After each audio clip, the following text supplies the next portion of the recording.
اعوذ باللہ من الشیطان الرجیم بسم اللہ الرحمن الرحیم السلام علیکم ورحمۃ اللہ وبرکاتہ۔ لاسٹ ایپیسوڈ میں ہم نے یہ دیکھا تھا کہ مدینہ کے معاشرے کی تشکیل آپ صلی اللہ علیہ وآلہ وسلم نے مسجد نبوی کی تعمیر کے خوبصورت عمل سے شروع کی، پھر اس کے بعد مختلف مواخات کا عمل اور معاہدے وغیرہ جو آپس میں کیے گئے۔ اسی سے آگے آج ہم کنٹینیو کریں گے اور یہ اسی کا سیکنڈ پارٹ سمجھ لیں کہ ابھی وہ مدینہ کی جو ریاست ہے اس کی تشکیل جاری ہے۔ آج ہم پڑھیں گے معاشرے پر معنویات کا اثر۔ اس حکمت بالغہ اور اس دور اندیشی سے آپ صلی اللہ علیہ وآلہ وسلم نے ایک نئے معاشرے کی بنیادیں استوار کیں، لیکن معاشرے کا ظاہری رخ در حقیقت ان معنوی کمالات کا پرتو تھا جس سے نبی صلی اللہ علیہ وآلہ وسلم کی صحبت اور ہم نشینی کی بدولت یہ بزرگ ہستیاں بہرور ہو چکی تھیں۔ نبی صلی اللہ علیہ وآلہ وسلم ان کی تعلیم و تربیت، تزکیہ نفس اور مکارم اخلاق کی ترغیب میں مسلسل کوشاں رہتے تھے اور انہیں محبت اور بھائی چارگی، مجد و شرف اور عبادت و اطاعت کے آداب برابر سکھاتے اور بتاتے رہتے تھے۔ یعنی یہ باہر جو عمل ہوئے کہ مواخات ہوئی، مسجد نبوی کی تعمیر ہوئی، معاہدے ہوئے، یہ paper work, all these things یہ سب ہوئیں، لیکن اندرونی طور پر معنوی اعتبار سے آپ صلی اللہ علیہ وآلہ وسلم نے صحابہ کرام کی جو تربیت کی اور جو یہ تربیت یافتہ لوگ آپ اس معاشرے میں شامل ہوئے اور آنے والے اور لوگوں کی بھی تربیت ہوتی چلی گئی نبی صلی اللہ علیہ وآلہ وسلم کی صحبت میں، تو اس کا اثر ہی کچھ زیادہ شاندار تھا۔ ایک صحابی رضی اللہ عنہ نے آپ صلی اللہ علیہ وآلہ وسلم سے دریافت کیا کہ کون سا اسلام بہتر ہے، یعنی کہ اسلام میں کون سا عمل بہتر ہے۔ آپ صلی اللہ علیہ وآلہ وسلم نے فرمایا، تم کھانا کھلاؤ اور شناسا اور غیر شناسا سبھی کو سلام کرو۔ یعنی ایک عمل سکھایا، تطعم الطعام وتقرأ السلام علی من عرفت ومن لم تعرف۔ ہر ایک جو بھی بھوکا ہے اس کو کھانا کھلانا اور ہر ایک کو جانا ہے یا انجانا ہے اس کو سلام کرنا۔ تو یہ معاشرے سے اجنبیت کی دیواریں ٹوٹ جاتی ہیں اس طرح، اور ایک اپنائیت، خلوص اور ہمدردی یہ پیدا ہوتی ہے۔ حضرت عبداللہ بن سلام رضی اللہ عنہ کا بیان ہے کہ جب نبی صلی اللہ علیہ وآلہ وسلم مدینہ تشریف لائے تو میں آپ صلی اللہ علیہ وآلہ وسلم کی خدمت میں حاضر ہوا۔ جب میں نے آپ صلی اللہ علیہ وآلہ وسلم کا چہرہ مبارک دیکھا تو اچھی طرح سمجھ گیا کہ یہ کسی جھوٹے آدمی کا چہرہ نہیں ہو سکتا۔ پھر آپ صلی اللہ علیہ وآلہ وسلم نے پہلی بات جو ارشاد فرمائی وہ یہ تھی، اے لوگو، سلام پھیلاؤ، کھانا کھلاؤ، صلہ رحمی کرو اور رات میں جب لوگ سو رہے ہوں نماز پڑھو، جنت میں سلامتی کے ساتھ داخل ہو جاؤ گے۔ سبحان اللہ۔ آپ صلی اللہ علیہ وآلہ وسلم فرماتے تھے، وہ شخص جنت میں داخل نہیں ہوگا جس کا پڑوسی اس کی شرارتوں اور تباہکاریوں سے مامون اور محفوظ نہ رہے۔ اور فرماتے تھے، مسلمان وہ ہے جس کی زبان اور ہاتھ سے دوسرے مسلمان محفوظ رہیں۔ اور فرماتے تھے، تم میں سے کوئی شخص مومن نہیں ہو سکتا یہاں تک کہ اپنے بھائی کے لیے وہی چیز پسند کرے جو خود اپنے لیے پسند کرتا ہے۔ یعنی جو بیہیویئر، جو چیز کوئی مادی ہے یا معنوی ہے، کوئی ریئل میں کوئی چیز ہے یا آپ کا کوئی بیہیویئر ہے، کوئی طریقہ کار ہے، جو دوسرے کے لیے وہی پسند کرو جو اپنے لیے پسند کرتے ہو۔ ایک خوبصورت شعر بھی ہے نا، کبھی بھول کر بھی کسی سے نہ کرو سلوک ایسا کہ جو تم سے کوئی کرتا تمہیں ناگوار ہوتا۔ تو مومن ہونے کی ایک نشانی بتا دی گئی کہ تم دوسروں کے لیے وہی پسند کرو گے جو اپنے لیے پسند کرتے ہو۔ اور فرماتے تھے، سارے مومنین ایک آدمی کی طرح ہیں، اگر اس کی آنکھ میں تکلیف ہو تو سارے جسم کو تکلیف محسوس ہوتی ہے، اور اگر سر میں تکلیف ہو تو سارے جسم کو تکلیف محسوس ہوتی ہے۔ یعنی مومن ایک جسم واحد کی طرح ہے، سب ایک مومن کی تکلیف سب مومنوں کو تکلیف کا باعث ہوتی ہے۔ اور فرماتے تھے، مومن کے لیے عمارت کی طرح ہے جس کا بعض کو قوت پہنچاتا ہے۔ یعنی مومن دوسرے مومن کے لیے قوت پہنچانے کا سبب ہے، نہ کہ اس کو اذیت یا تکلیف دینے کا۔ اور فرماتے، آپس میں بغض نہ رکھو، باہم حسد نہ کرو، ایک دوسرے سے پیٹھ نہ پھیرو، اور اللہ کے بندو بھائی بن کر رہو۔ کسی مسلمان کے لیے حلال نہیں کہ اپنے بھائی کو 3 دن سے اوپر چھوڑے رکھے، یعنی 3 دن سے زیادہ اس کے ساتھ قطع تعلق نہ کرے۔ اور فرماتے، مسلمان کا بھائی ہے، نہ اس پر ظلم کرے، نہ اسے دشمن کے حوالے کرے، اور جو شخص اپنے بھائی کی حاجت براری میں کوشاں ہوگا اللہ اس کی حاجت روائی میں ہوگا۔ یعنی جو کسی مسلمان کی کوئی ضرورت پوری کر رہا ہے تو اللہ اس مسلمان کی کوئی ضرورت پوری کرے گا، اور جو شخص کسی مسلمان سے کوئی غم اور دکھ دور کرے گا اللہ اس شخص سے روز قیامت کے دکھوں میں سے کوئی دکھ دور کرے گا، اور جو شخص کسی مسلمان کی پردہ پوشی کرے گا اللہ قیامت کے دن اس کی پردہ پوشی کرے گا۔ اور فرماتے، تم لوگ زمین والوں پر مہربانی کرو، تم پر آسمان والا مہربانی کرے گا۔ سبحان اللہ۔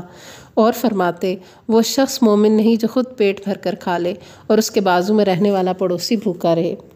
اور فرماتے مسلمان سے گالی گلوچ کرنا فسق ہے اور اس سے مار کاٹ کرنا کفر ہے۔ اسی طرح آپ صلی اللہ علیہ وآلہ وسلم راستے سے تکلیف دہ چیز ہٹانے کو صدقہ قرار دیتے تھے اور اسے ایمان کی شاخوں میں ایک شاخ شمار کرتے تھے۔ نیز آپ صلی اللہ علیہ وآلہ وسلم صدقے اور خیرات کی ترغیب دیتے تھے اور اس کے ایسے ایسے فضائل بیان فرماتے تھے کہ اس کی طرف دل خود بخود کھنچے چلے جائیں۔ چنانچہ آپ صلی اللہ علیہ وآلہ وسلم فرماتے کہ صدقہ گناہوں کو ایسے ہی بجھا دیتا ہے جیسے پانی آگ کو بجھاتا ہے۔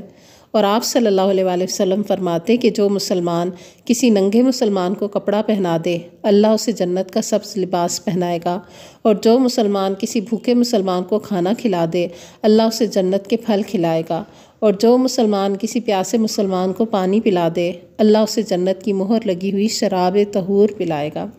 آپ صلی اللہ علیہ وآلہ وسلم فرماتے آگ سے بچو اگرچہ کھجور کا ایک ٹکڑا ہی صدقہ کر کے، اور اگر وہ بھی نہ پاؤ تو پاکیزہ بول ہی کے ذریعے۔ اور اسی کے پہلو بپہلو دوسری طرف آپ صلی اللہ علیہ وآلہ وسلم مانگنے سے پرہیز کی بھی بہت زیادہ تاکید فرماتے، صبر و قناعت کی فضیلتیں سناتے، اور سوال کرنے کو سائل کے چہرے کے لیے نوچ، خراش اور زخم قرار دیتے، یعنی جو بلا وجہ لوگوں کے آگے ہاتھ پھیلائے تو اس کے لیے ایسے ہی کہ جیسے اس نے اپنے چہرے کو خود نوچا۔ البتہ اس سے اس شخص کو مستثنیٰ قرار دیا جو حد درجہ مجبور ہو کر سوال کرے۔ اسی طرح آپ صلی اللہ علیہ وآلہ وسلم یہ بھی بیان فرماتے کہ کن عبادات کے کیا فضائل ہیں اور اللہ کے نزدیک ان کا کیا اجر و ثواب ہے۔ پھر آپ صلی اللہ علیہ وآلہ وسلم پر آسمان سے جو وحی آتی آپ صلی اللہ علیہ وآلہ وسلم اس سے مسلمانوں کو بڑی پختگی کے ساتھ مربوط رکھتے۔ آپ صلی اللہ علیہ وآلہ وسلم وہ وحی مسلمانوں کو پڑھ کر سناتے اور مسلمان آپ صلی اللہ علیہ وآلہ وسلم کو پڑھ کر سناتے، تاکہ اس عمل سے ان کے اندر فہم اور تدبر کے علاوہ دعوت کے حقوق اور پیغمبرانہ ذمہ داریوں کا شعور بھی بیدار ہو۔ اسی طرح رسول اللہ صلی اللہ علیہ وآلہ وسلم نے مسلمانوں کی اخلاقیات بلند کیں، ان کی خداداد صلاحیتوں کو عروج بخشا اور انہیں بلند ترین اقدار و کردار کا مالک بنا دیا، یہاں تک کہ وہ انسانی تاریخ میں انبیاء کے بعد فضل و کمال کی سب سے بلند چوٹی کا نمونہ بن گئے۔ حضرت عبداللہ بن مسعود رضی اللہ عنہ فرماتے ہیں کہ جس شخص کو طریقہ اختیار کرنا ہو وہ گزرے ہوئے لوگوں کا طریقہ اختیار کرے، کیونکہ زندہ کے بارے میں فتنے کا اندیشہ ہے۔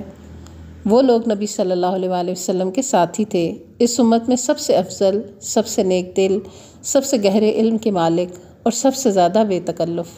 اللہ نے انہیں اپنے نبی کی رفاقت اور اپنے دین کی اقامت کے لیے منتخب کیا، لہٰذا ان کا فضل پہچانو، یعنی ان کی فضیلت پہچانو اور ان کے نقش قدم کی پیروی کرو، اور جس قدر ممکن ہو ان کے اخلاق اور سیرت سے تمسک کرو، یعنی ان سے جڑ کر رہو، کیونکہ وہ لوگ ہدایت کے صراط مستقیم پر تھے۔ اب یہاں مراد حضرت عبداللہ بن مسعود رضی اللہ عنہ کا جو قول ہے اس سے یہ مراد ہے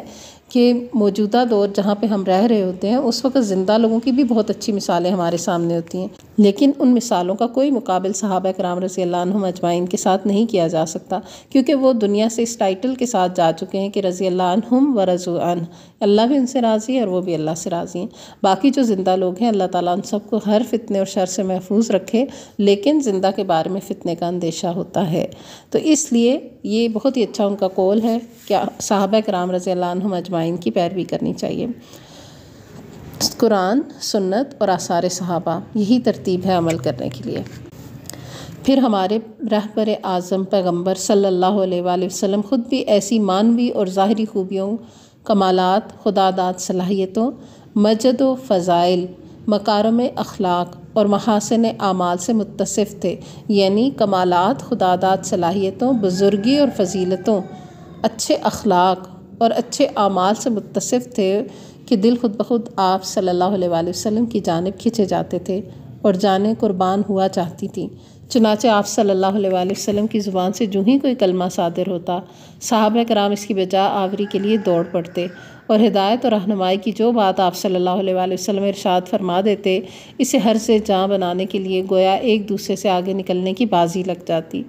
اس طرح کی کوششوں کی بدولت نبی صلی اللہ علیہ وآلہ وسلم مدینے کے اندر ایک ایسا معاشرہ تشکیل دینے میں کامیاب ہو گئے جو تاریخ کا سب سے زیادہ باکمال اور شرف سے بھرپور معاشرہ تھا، اور اس معاشرے کے مسائل کا ایسا خوشگوار حل نکالا کہ انسانیت نے ایک طویل عرصے تک زمانے کی چکی میں پس کر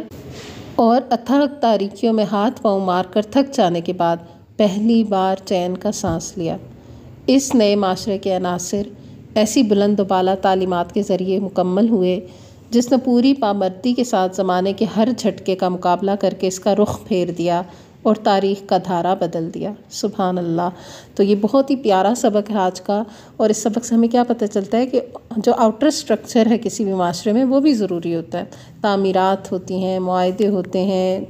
مختلف چیزیں طے پاتی ہیں، یہ سب ضروری ہے، لیکن وہ بھی کارآمد نہیں ہو سکتا جب تک انٹرنل سٹرکچر کمپلیٹ نہ ہو، انٹرنل سٹرکچر کو جب تک امپورٹنس نہ دی جائے، اور وہ کیا ہے؟ وہ افراد ہیں، افراد کی تربیت، اور افراد کے اندر بھی جو ان کے دل ہیں ان کے اندر اخلاص پر مبنی تربیت، یہ بہت ضروری ہے۔ آپ دیکھیں کہ جتنی ہم نے آپ صلی اللہ علیہ وآلہ وسلم کی احادیث مبارکہ اس سبق میں پڑھی ہیں، ایک نظر میں مختصراً ہے یہ ایک سبق جو ہم نے دیکھا ہے، آپ صلی اللہ علیہ وسلم کی تعلیمات تو ہر شعبہ زندگی کے لیے ہیں، اور ان ساری تعلیمات کو جو ابھی ہم نے دیکھی ہیں اسی میں غور کریں تو صاف ظاہر ہوتا ہے کہ انسان کا ہر عمل پھر اس عمل کی وجہ اللہ رب العزت ہو جاتے ہیں۔ مومن کا مومن سے تعلق اچھا ہو جاتا ہے اور اس کا عمل اللہ کی رضا کے لیے ہو جاتا ہے، تو اس طرح سے اخلاص بھی پیدا ہوتا ہے اور باہم معاشرے کے اندر ایک حسن اخلاق بھی پیدا ہو جاتا ہے، اور یہ وہ مضبوطی ہے جو چٹان کی طرح ایک معاشرے کو مضبوط بنا دیتی ہے، جس کی کمی آج کل ہمارے معاشرے میں بہت زیادہ ہے۔ تو جب تک ہم قرآن اور سنت کے حقیقی سبق کی طرف واپس نہیں آتے، ہم اپنے معاشرے کو ریاست مدینہ نہیں بنا سکتے۔ تو اس کو ریاست مدینہ بنانے کے لیے ہر فرد کو اپنا کردار ادا کرنا ہوگا کہ اس کو انٹرنلی ایکسٹرنلی خود کو اللہ سبحانہ وتعالیٰ اور اس کی تعلیمات کے ساتھ، نبی صلی اللہ علیہ وآلہ وسلم کی تعلیمات کے ساتھ خود کو جوڑنا ہوگا۔ اللہ تعالیٰ ہم سب کا حامی و ناصر ہو۔ وآخر دعوانا ان الحمد للہ رب العالمین۔ سبحانک اللہم و بحمدک، نشہد ان لا الہ الا انت، نستغفرک و نتوب الیک۔ والسلام علیکم ورحمۃ اللہ وبرکاتہ۔